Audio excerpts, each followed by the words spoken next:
Hello, my name is Amanda Albert Mutwe. Mimi ni msanii, ni mwigizaji wa filamu za Kitanzania. Lakini pia mbali na kuwa msanii, mbali na uigizaji, mimi pia ni mwanasheria.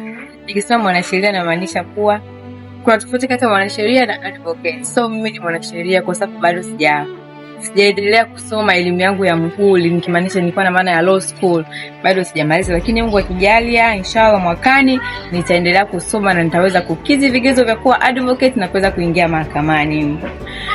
Kitu kingine, kitu ambacho napenda kukifanya tofauti na sanaa au nikiwa peke yangu, nikiwa idol, mimi napenda sana muziki, napenda watch movies, sipendi kwenda out. Kwa hiyo nikiwa peke yangu napenda kuimba, sisikizi. Nikimaanisha muziki, namaanisha muziki wowote ule, kama ni bongo flava, lakini my favorites huwa ni gospel songs. Napenda sana kwa sababu mimi ni mwokoka, nampenda Yesu Kristo.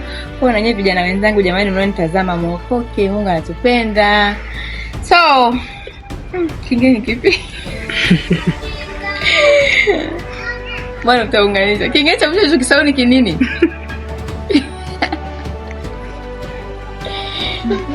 Jamani, okay, nimekumbuka. Yes. Kwa sababu mbali na huo niosema sanaa, vitu ninavyopenda, basi kuna kazi yetu ambayo tunafanya, kazi hizo za YouTube tunazifanya, ziko zetu mbili. Zipo katika Chico Media na Fiona Film. Naomba nianze kwanza na Chico Media.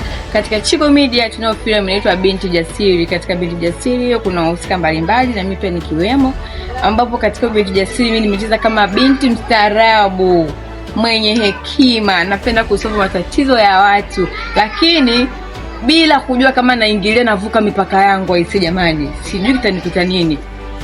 Kwa Binti Jasiri ni filamu ambayo iko very hot na kushauri mkaangalie. Yupo mtoto Karobo na kipaji kikubwa cha ajabu sana, kama vile alishushwa moja kwa moja kutoka mbinguni. Nikulipia katika Fiona Films tunayo filamu yetu inaitwa Mwanangu Karobo. Katika filamu nimecheza usika wangu bwana, unanitisha mwenyewe na kuogopa. Amanda loko kule na muogopa, ni mchawi, anatisha sana. Nimecheza kama mchawi jamani, lakini kiwalisia kama nilivyosema mwanzoni, mimi sio mchawi, nimeokoka, nampenda Yesu jamani. Hiyo ni kazi tu ya sanaa, wote nawaalika kutazama katika channel hizo nilizowatajia. Msahau ku like, share, comment na kusubscribe, na wapenda.